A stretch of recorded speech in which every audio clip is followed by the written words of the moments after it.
tugiye kwigana amagambo nahaye umutwe w'amagambo uvuga ngo ibuka ihamagarwa ryawe. Ni icyigisho cyoroshye cyane nshaka gusa ngo twongere dutekerezeho. Umutwe w'amagambo uravuga ngo ibuka guhamagarwa, ibuka guhamagarwa kwawe. Nanjye nibuke guhamagarwa kwanjye. Ibuka guhamagarwa kwawe, nanjye nibuke guhamagarwa kwanjye. Twatangije abakurikiye, twatangije indirimbo ivuga ngo Yesu aragenza gute, Yesu aragenza gute, Yesu arahamagara. Ndetse n'aba baririmbyi nabo babishizemo, Yesu arahamagara. Ndagira ngo twongere twibuke igihe twahamagarwaga, igihe wahamagarwaga. Umuhamagaro wawe ni ibintu bitatu. Umva turatahira ibintu bitatu. Ibintu bitatu ni ibintu bitatu. Umutwe w'amagambo aravuga ngo ibuka ihamagarwa ryawe. Icya kabiri, mbese ihamagarwa ryawe wahamagawe waritabye. Icyo ni icya kabiri. Icya gatatu rero, niba waritabye se uratarimo. Bibaye bingahe? Ariko nakongeraho n'icya kane. Icya kane, niba surimo urakora iki? Uruhare rwawe mu guteza imbere umurimo w'Imana nuruhe? Niturangiza ibyo twitahire. Ni ibintu byoroshye cyane. Ihamagarwa ryawe. Twese twaramagawe. Twese turahamagarwa. Amosi igice cya 3 umurongo wa 3 haravuga ngo nta bajyana batagenze gute, nta bajyana batasezeranye. Mbere yuko abantu bagirana gahunda, ndetse no kuba turi aha ngaha, nuko tuzi yuko aha ari aho gusengera, ariho tuza kwizihiriza iki? Isabato. Twese tukaba tubiziranyeho. Tekereza uramutse ugeze hano ugasanga uri wenyine. Oya, Amosi 3 umurongo wa 3 nta bajyana batagenje gute, batasezeranye. None rero umuhamagaro wawe ni uwuhe? Twagiye duhamagarwa mu buryo butandukanye. Ndugira ngo nkwibutse, ibuka hahandi Uwiteka yagusanze aguhamagara. Niho nshaka kongera kwibuka. Nanjye nibuke hahandi Uwiteka yansanze ampamagara kugira ngo nze mu murimo we. Twaremwe kubw'impamvu, ntabwo twaremwe kugira ngo tuvuke, dukure, nitumara gukura tubeho, turye, nitumara dupfe. Oya, ntabwo ari Imana yaturemeye. Ahubwo hari Imana buri wese yagenje ite yamuremeye. Ibuka umuhamagaro wawe. Hari abantu batandukanye tugiye kurebaho, hari abantu batandukanye tugiye kurebaho uburyo bagiye bahamagarwa, ariko natwe twongere twibuke ihamagarwa ryacu.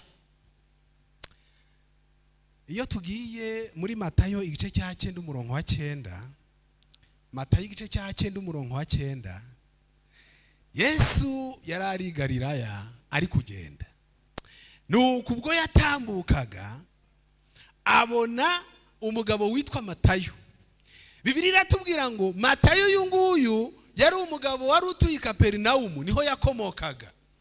Ariko hari ikintu yari ashinzwe. Umurimo we yakoraga Matayo yari umukoresha w'ikoro. Niko amateka natubwira kubijyanye na Matayo. Maze Yesu aramureba ngo yari yicaye muri biro yo bita peage. Murabona nkariya yo tujya mu mujyi hari ahantu hitwa peage, sibyo? Iyo peage uhageze no mu bindi bihugu birahaba. Iyo utwaye imodoka hari aho ugera ugahagarara ukishyura kugira ngo amafaranga yo gukora umuhanda. Uyu nawe yari umukoresha w'ikoro. Maze Yesu ari gutambuka abona Matayo yicaye muri ka kazu, maze ngo ahamagara Matayo. Aramubwira ati, Matayo genza gute, nkurikira.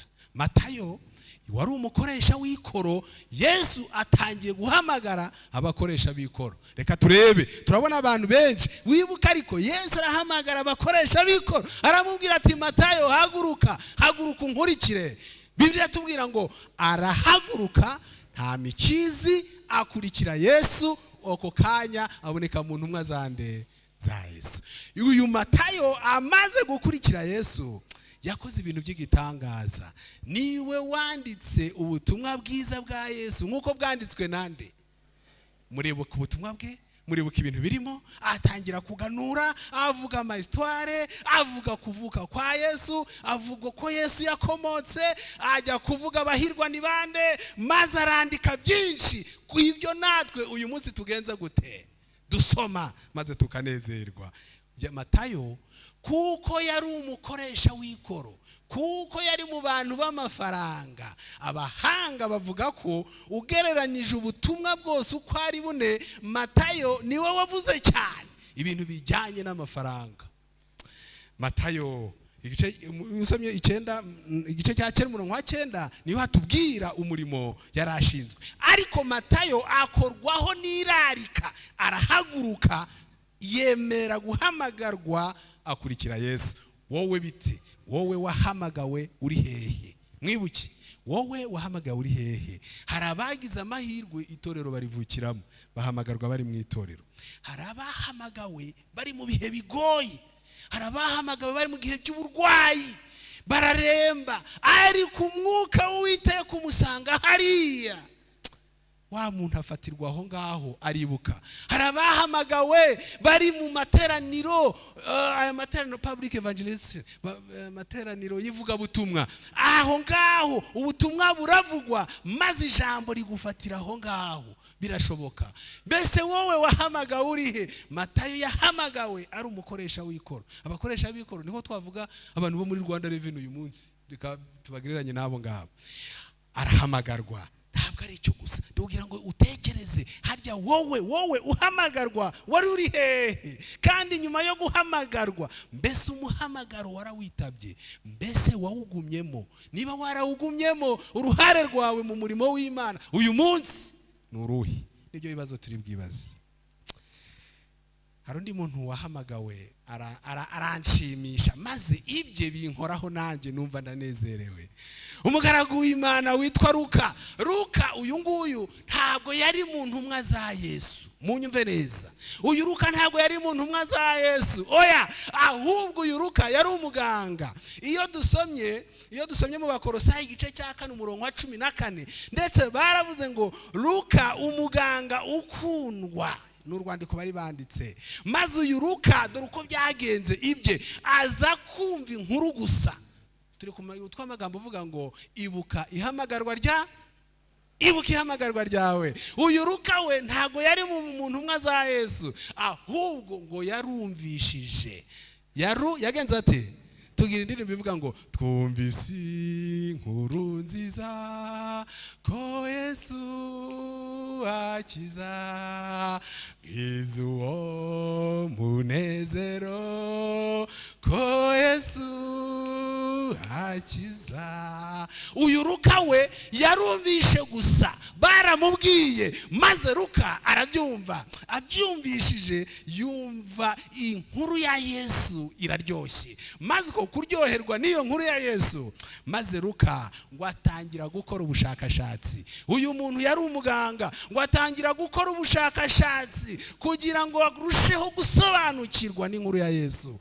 Maze ngo atangira kugenda ahantu hose Yesu yanyuze, atangira kujya agenda akora ubushakashatsi. Abakoze ubushakashatsi hano murabizi, ugenda ufite za ibibazo, ugenda ubaza, maze akagenda abaza, maze atangira kwibuka Yesu yagiye ku Ikana cy'Igalilaya, ahindura amazi divayi, ajya muri babandi bari mu bukwe. Mumbwire, ese byagenze gute? Batangira kumuganurira, baramuganurira. Uko bamuganurira, maze Luka akandika, hari nimugoroba, umutobe urashira. Umaze gushira, Mariya ajyana Yesu iruhande, arangije aramubwira ati, icyo bubabwire mugenza gute? Mugikore. Batangira kumubwira, maze baramubwira ngo Yesu yahagije abantu 5,000, akajya muri babandi bariye. Byari bigenze gute? Byagenze gute? Hari umwana wari ufite ifi n'umutsima, dore uko byagenze. Luka akagenza gute? Akandika. Uko yandikaga niko yarushagaho kumva ubwiza bwande bwa Yesu. Maze ngo arandika, nakunze Luka, maze ngo yandika ubutumwa bwa Yesu nk'uko bwanditswe nande na Luka. Ntiyarangiriza aho ngaho, maze ngo arakomeza ageze ubwo yandika n'igitabo cy'ibyakozwe n'iki. ntabwo yanditse ibya Yesu gusa. Nyuma yuko Yesu agiye yakomeje no gukora ubushakashatsi, maze aragenda yandika n'ibyakozwe n'intumwa, aho intumwa zanyuze Luka akandika. Nari gusoma ibya Luka ndavuga atari koma uwampa nanjye kagira uwo mutima, ariko yabaye nawe wagiraga uwo mutima ukibuka ugashaka kwandika bya bindi byose Yesu yagenje ati yagukoreye. Sinzi ko nawe wabona aho byandika. Umuhimbyi yagiye guhimba aravuga ngo urukundo rwa Yesu nubwo inyanja zahinduka iki amazi, nubwo ijuru ryahinduka iki impapuro, abantu bose bakabiki abanditsi, ibiti byose bigahinduka iki, twakwandika urukundo rwa Kristo, ibyo byose amazi n'inyanja akagenza gute agakama tutararangiza urukundo rwande. Luka rero we aratangira arakomeza arandika ari kuvuga ibya Kristo. Luka naramukunze, naribajije uwampa uwo mutima nibura nanjye nkandika ibyanjye gusa, the wonders of Christ. Uyu Luka Uwiteka aramwishimira, aba Luka ukundwa, umuganga ukundwa, afite uko yahamagawe. Ariko cya kibazo kiracyari cya kindi, mbese njyewe, mbese wowe. Uyu Luka we yarumvishe, arizera, ashaka kumenya biruseho ibya Yesu, arandika. Wowe wakoze iki? Luka yatanze ibye byose. Reka mbabwire, ubushakashatsi aba ari ikintu gihenda. Yaritanze, atanga igihe cye, atanga ubutunzi bwe, arandika. N'uyu munsi turasoma tukabona ibya Luka, tukabona ibyakozwe n'intumwa, tukizera. Yagize icyamara mu murimo w'iki w'Imana. Wowe turacyari kwibaza kuri cya kindi, wowe bimeze bite? Ibuka umuhamagaro wawe. Yesu ari kugenda ku kibaya cy'i Galilaya, ku nyanja y'i Galilaya. Ubwo yagendaga agiye kubona, abona ahura na Andreya ndetse na Simoni witwaga Petero, nawe aramubona ku nyanja hariya. Igihe yagendaga gato yababonye, arababwira tumva, umva Simoni, nawe Andreya, nimuze munkurikire. Ntabwo mukiri abarobyi b'amafi, ahubwo mubaye abarobyi b'iki b'abantu. Bibiliya tubwira ngo yicuma gatoya, niyo terime Bibiliya yakoresheje. Yigira imbere gatoya. Igihe yari imbere gatoya, agiye kubona abona Yohana ari kumwe na Yakobo, ndetse bari kumwe na Zebedeyo, kuko bari bene Zebedeyo, bari mu nyanja, barimo bahambira incundura zari zacitse, bari guhambira. Mwibuke turi kwiga amagambo avuga ngo ibuka ihamagarwa ryawe. Maze Yesu ubwo yatambukaga, yamaze kubwira Andreya na Simoni bamukurikiye, arongeye abonye Yohana na Yakobo, arangira arabwira tumva, Yohana na Yakobo, nimuze munkurikire. Bibiliya tubwira ngo bahise bahaguruka, basiga Zebedeyo, maze baramukurikira. Igihe bari bamukurikiye, Yohana niwe nshaka gutindaho, ngo aza kwigira ku birenge bya Yesu, maze ngo arushaho kunyurwa n'umwami we. Muri uko gukunda Kristo, nakunze ibitangaza Yohana yakoze, arakurikira. Muyusome mu gitabo, mu rwandiko rwa mbere rwa Yohana igice cya mbere umurongo wa mbere, Yohana aravuga tumva, Yesu yaramaze kujya mu ijuru, atangiye gusigara ari kuvuga ubutumwa, maze abwira mu iteraniro, arandika aravuga tumva, Yesu twabonye, Yesu twumvise, Yesu twakozeho, Yesu twasangiye, wa wundi niwe tugenza gute, niwe tubabwira. Yaramaze kunyurwa. Uwo ntagisa no kuvuga ibintu wahagazeho. Uwo Yesu twumvise, twebwe twabonye, tugasangira, tugakoraho, uwo Yesu niwe tugenza gute, niwe tubabwira kugira ngo mwishime. Niko havuga. Iyo usomye rwa mbere rwa Yohana igice cya mbere umurongo wa mbere kugeza uwa 4, ibyo nibyo tubabwira kugira ngo mwishime. Ariko nashimye ibintu Yohana yakoze, maze Yohana amaze kwandika ubwo butumwa bwa Yesu nk'uko bwanditswe na Yohana, ntiyarekeraho, yandika inzandiko 3 zamwitiriwe, inzandiko za Yohana, rwa mbere, rwa kabiri n'urwa gatatu. Ibyo ntibyarangira, aragenda yandika igitabo dukunda cyane cy'ibyahishuwe. handika igitabo cy'ibyahishuwe. Amaze kunyurwa atangira gukora ibyo bitabo kugira ngo natwe mu gihe nk'iki abazabaho mu gihe cya Orodokiya tuzarusheho gusobanukirwa. Turi kwiga amagambo avuga ngo ibuka umuhamagaro wawe, kandi niba wibutse mbese uracyarimo, niba ukirimo se uruhare rwawe muri uwo murimo ni uruhe? Kuko twese twagenje gute? Twarahamagawe. Yohana yandika ibyahishuwe maze atumenera ibanga, arangije aravuga ati nimwumve tugiye gutaha ubukwe bw'umwana w'iki?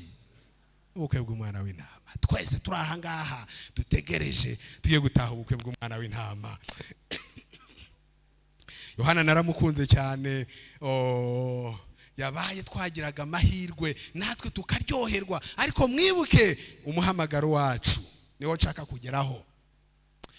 Reka nihute, reka ngere ku wandi. Yongira umwanya nakagombye kubabwira benshi, nakagombye kubabwira ihamagarwa rya Yeremiya, nakagombye kubabwira ihamagarwa rya Yesaya, nakagombye kubabwira ihamagarwa rya Mose, ariko nta mwanya. Reka ahubwo nihute maze mvuge ku ihamagarwa rya Yakobo. Yakobo uyu nguyu niwo dusanga mu isezerano rishya hirya mu mpera. Uyu Yakobo uko Bibiri tubwira, murebe hano, Yesu n'umwana w'ikinege, siko twizera? Nibyo, n'umwana w'ikinege. Ariko burya nyuma ya Yesu Mariya yabyaye abandi bana, sibyo? Yego, yabyaye abandi bana, kuko niko bitubwira. Uramutse unagiye nko muri Yohana igice cya 7 umurongo wa 5 bagaragaza ko Yohana cyangwa se Mariya yabyaye abandi bana. Ndetse tunagiye no muri Matayo igice cya 13 umurongo wa 35, ayo byose ni amasomo atubwira ko Mariya yabyaye abandi bana. Nicyo nshaka kuvuga. Ariko muri abo bana bavutse harimo n'uyu Yakobo. Munyumve neza, harimo uyu nguyu Yakobo. Uyu Yakobo rero avukana na Yesu, ariko amateka ye dore. Ariko turabivuga ibyo twibuka umutwe w'amagambo utubwira ngo wibuke ihamagarwa ryawe. Uyu Yakobo rero aza guhamagarwa, ariko kuko yavukanaga na Yesu, uyu avuka ari umwana uri aho ngaho gusa. Umwana babwira uti kandi avukana nande? Na Yesu. Ariko nyina yamubwira Mariya, mande Yakobo ni igihe cyo kuza gusenga nimugoroba.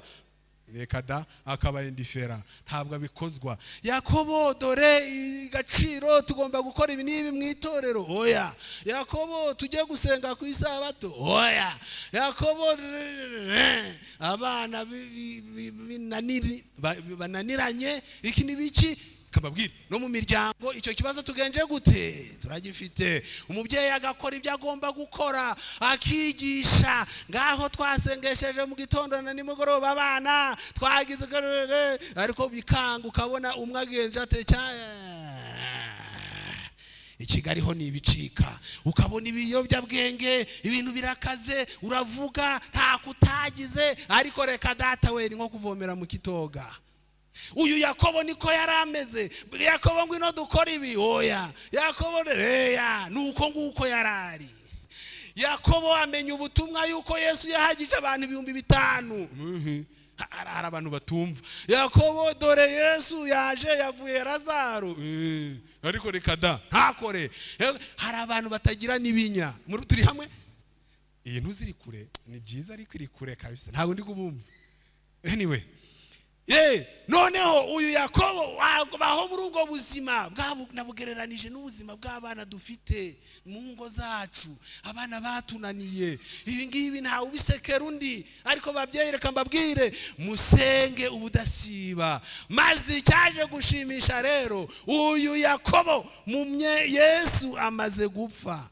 Yesu urumva babaga hamwe, ari mu rugo nubwo Yesu yabaga yagiye mu murimo we, ariko Yakobo yararaho. Yesu amaze gupfa, umunsi yapfuye, burya nk'abavukanye bose ntabwo wabura kumenya ko Yesu yagenze ate, yapfuye. Yakobo nawe arira nk'abandi, ararira, nta kundi Yesu mukuru wanjye yapfuye. Ariko Yesu yaravuze ngo nzapfa, nzamara iminsi, ku munsi wa gatatu nzagenza gute? Nzazuka. Ku munsi wa gatatu koko Yesu arazuka. iyo dusomye mu rwa mbere rw'Abakorinto 15 umurongo wa 7, Yesu atangira kwiyereka abantu, yiyereka intumwa, yiyereka abantu batandukanye. Muri abo bantu yiyeretse harimo na Yakobo. Aragenda yiyereka Yakobo, Yakobo akimukubita amaso, Yesu, hari abantu babona bemera ari uko bageze mu bihe, amukubisa amaso ati Yesu yazutse, yari yarabivuze.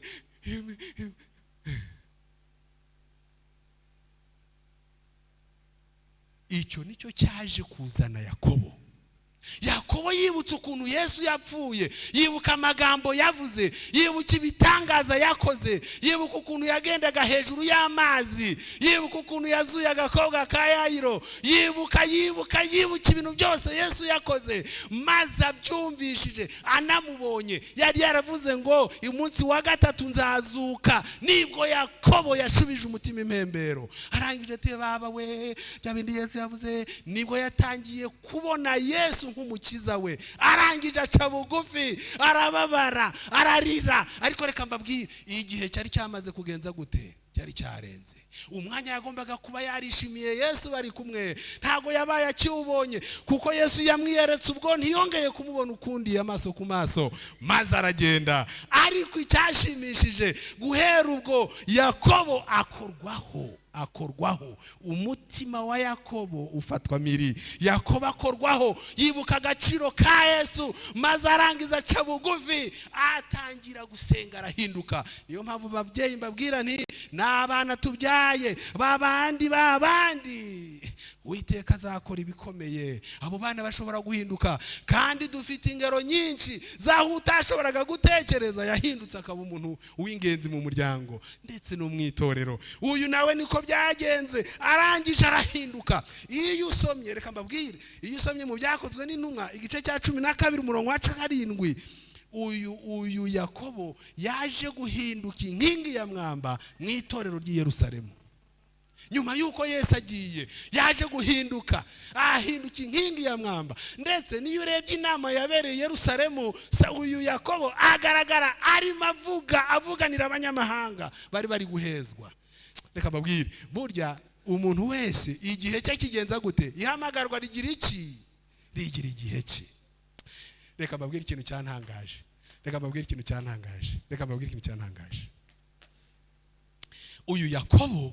Uyu Yakobo yanditse, uko Bibiliya yanditse, ntabwo yanditse kurikiranya amatariki, ngo itariki ya mbere ngo ya kabiri. Oya, ntabwo ariko Bibiliya yanditse. Ahubwo Bibiliya ibitabo gusa biranditse birimo, ntabwo bikurikije mu buryo buri chronologique cyangwa se uburyo bitabo bikurikiranye. Ntabwo ariko Bibiliya yanditse.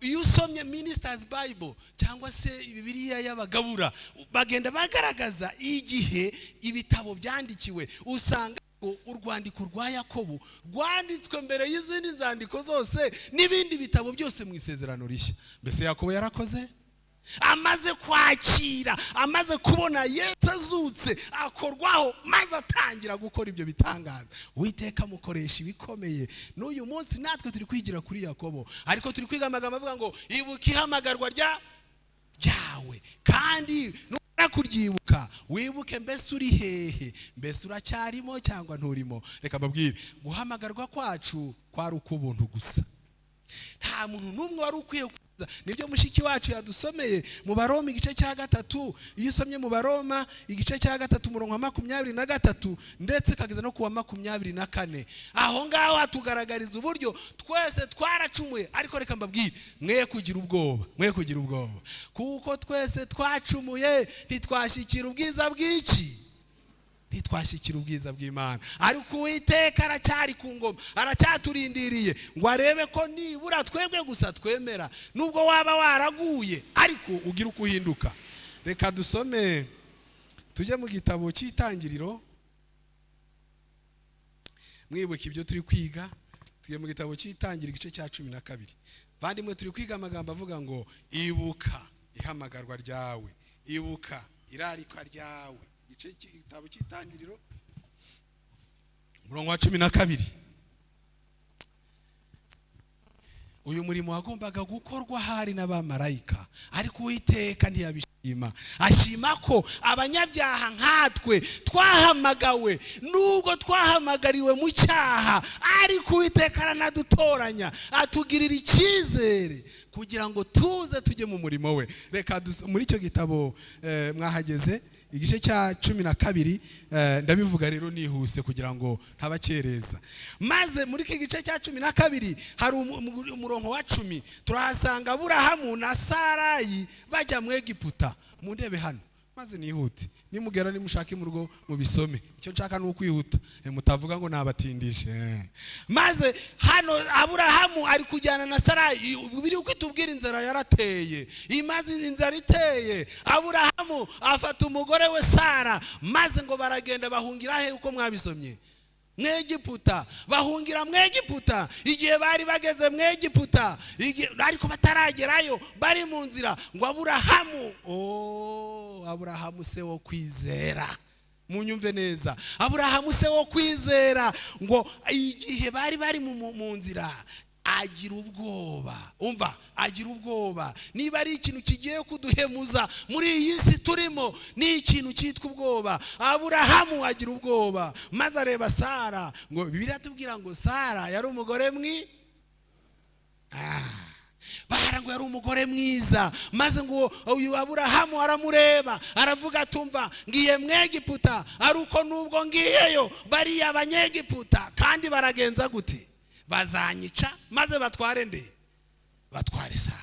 Ngo agira ubwoba, maze ibitekerezo by'ubwoba biramuganza. Hazarangije aramubwira tumva rero Sara, reka tujye inama, tuganire, tujye inama, tugire ibyo dupfundika, hanyuma nitugera Mwegiputa, kuko ndi kubona nitugera Mwegiputa bazanyica nibamara bagutware. None ahubwo tujye inama turi bujye nuko nitugerayo hakagira umuntu uzakubaza, uzavuge ko ndiki ndi musaza wawe, kandi nugerayo nanjye bakambaza nzavuga kuri mushiki. Umva inama y'umuntu w'Imana, se wo kugenza gute? Bibiliya yise se wo kwizera. Ndi gushaka kubumvisha natwe twarahamagawe, ariko twaracumuye. Nubwo baba baracumuye, Imana iracyari ku ngoma, imbabazi z'Uwiteka ziracyagenze gute? Ziracyahari, kugira ngo mu muhamagaro wacu. Kugira ngo tugaruke mu muhamagaro wacu, Bibiliya tubwira ngo uko bagiye koko bageze Mwegiputa, ababonye amaso. Hari igihe usanga umuryango, twebwe koko ubyara umwana, n'uburi nta mwana buba mubi ku mwana we, sibyo? Ntawe. Ariko reka mbabwire, hari abantu bari beza. Bibiliya tubwira ko Sara ari mwiza. Abafaransa baravuga ngo les goûts et les couleurs n'en discutent pas. Donc nubango hari ibintu gukunda ni ikirumva biterwa n'amaso yarebye. Oya, aya Sara ntabwo ari uko. Uwamurebaga wese yabonaga ubwiza bwande bwa Sara. Igihe bari bageze rero mu Egiputa, amaso ya mbere y'abamubonye, abaye ibikomangomwa byamukubise amaso, byaravuze tumva uyu mugore akwiye iki? Akwiye umwami. Kandi koko no mu Banyarwanda ibyiza byose ni iby'iki? Umwami. Bafata Sara baramujyanye. Sara yamaze kuganira na Yohana. Okay, nagira ngo numve ko mwankurikiye. Mwakoze cyane. Mwankurikiye. Barajyanye rero, bamugejeje ibwami. Murebe mushiki na musaza. Mu maso y'ibikomangoma bya Farawo, n'imbere ya Farawo, mupfana iki? Ni mushiki wanjye. Uwe mupfana iki? Ni musaza wanjye. Ufite mushiki wawe mwiza?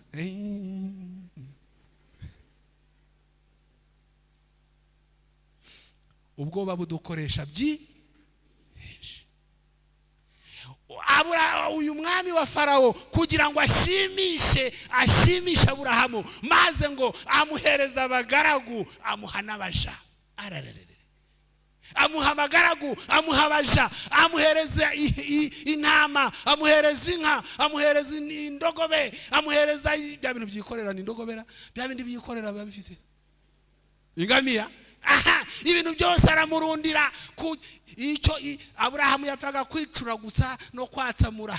Ukeneye iki? Baguhereze. Ufite mushiki wawe maze nawe akajya agerageza guseka, ariko umunyarwanda yise umwana we ngo baseka niki, ariko burya ngo ibishashagirana byose si iki. Ndimagina ya maseka ya Burahamu aseka ko Sara ari iki.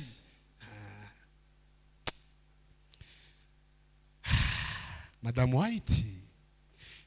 White yaranditse muri ino ngeri page 62 ku kigwa ca 11, aravuga ngo Aburahamu yabuze kwizera yibagirwa n'uburinzi bw'ijuru, arangije aragenda akora ibyo ngibyo, nuko Sara baramutwara.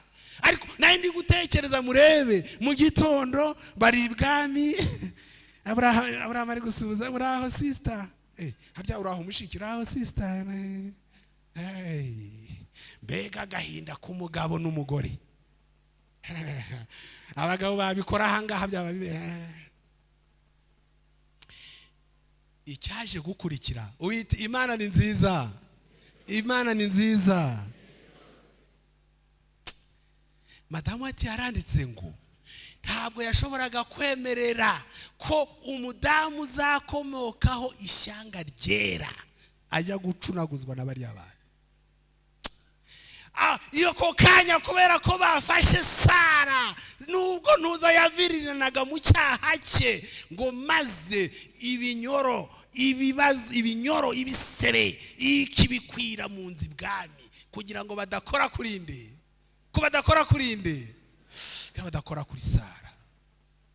Inzu y'ibwami yuzura ibisebe, umwami ibisebe, abana b'ibisebe, umugore w'ibisebe, kugira ngo badakora kurinde. Ariko babwire, abana b'Imana bagenje gute? Bararinzwe.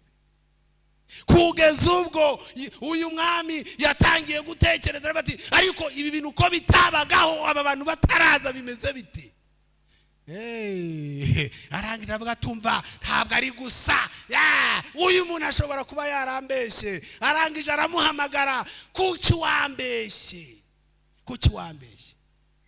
None kuko wakoze ibyo, reba, fata ibintu byose naguhaye, fata n'umugore wawe, mumvire muri iki gihugu, mugenze gute? Mugende. Nubwo reka babwire, Imana yari igihamagaye, Imana yari igihagaze ku muhamagaro wande wa Aburahamu. Natwe dushobora, nubwo twagwa, nubwo twagira gute, twaracumuye ntitwashyikira ubwiza bw'Uwiteka, ariko Uwiteka aracyategereje umuhamagaro wa kugira ngo tugenze gute, twemere tugaruke. Iyo dusomye mu gitabo cy'Itangiriro igice cya 20, iyo dusomye Itangiriro igice cya 20, turongera tukabona ibintu nk'ibyo ngibyo.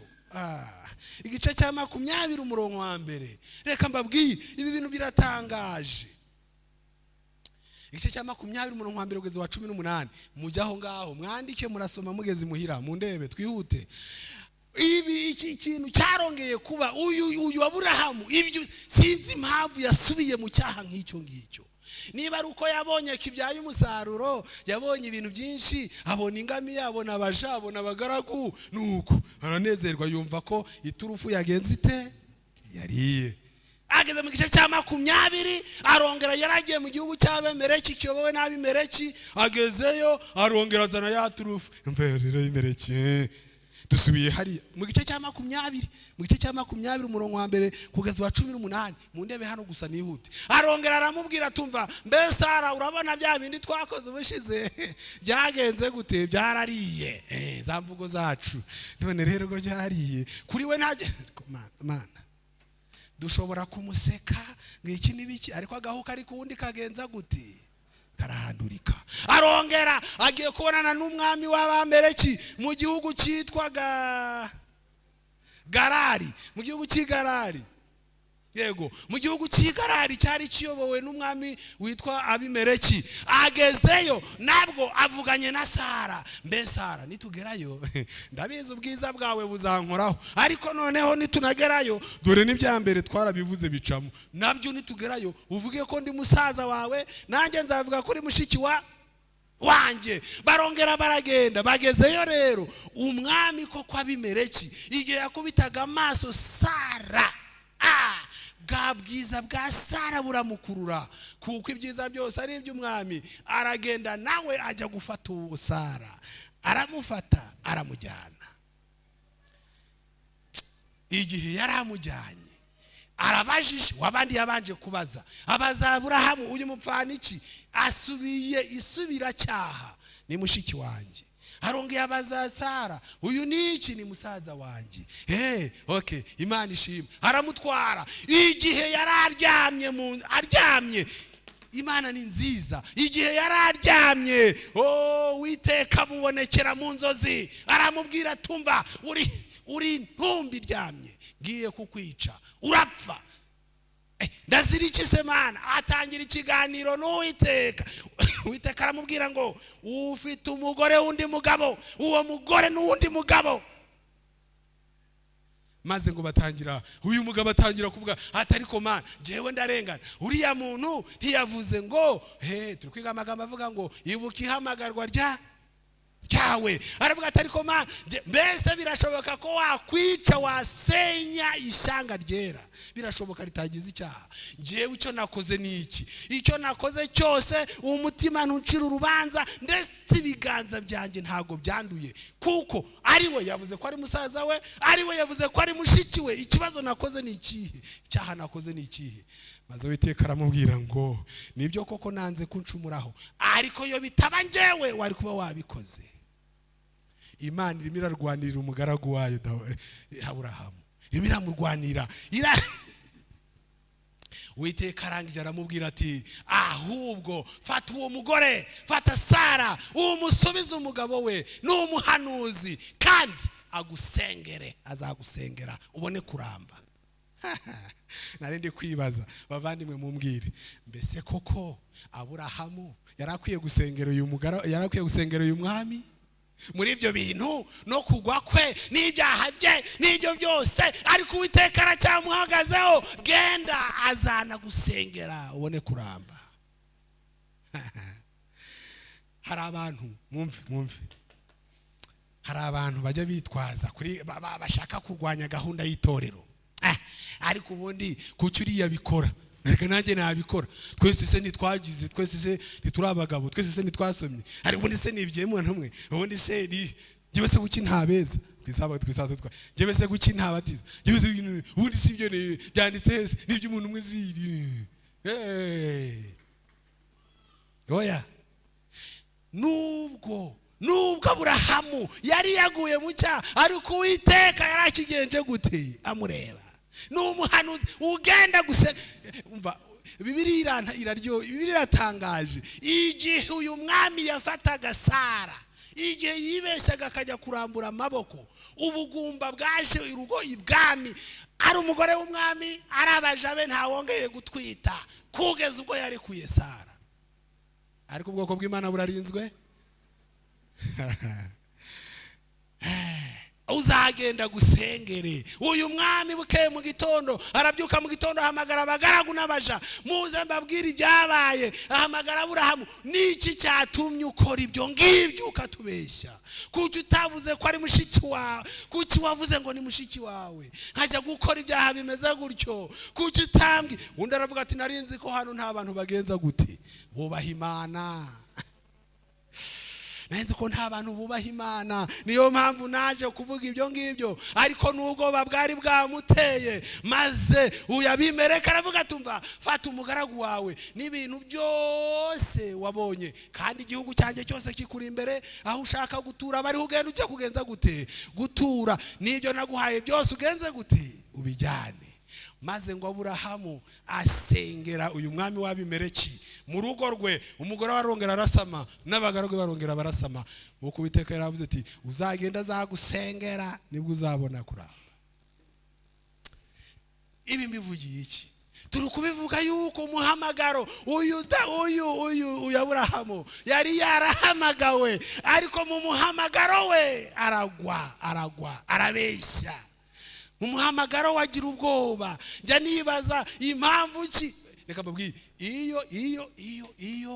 iyo ikigeragezo cya Aburahamu kiba gutanga umugore we muri Aburahamu agiye gusamba Isaka, iyo bisa ngo ni umugore we bavuze ati rero genda utamba umugore wawe, yari bumutange yihusa, yari amaze kumutamba kenshi.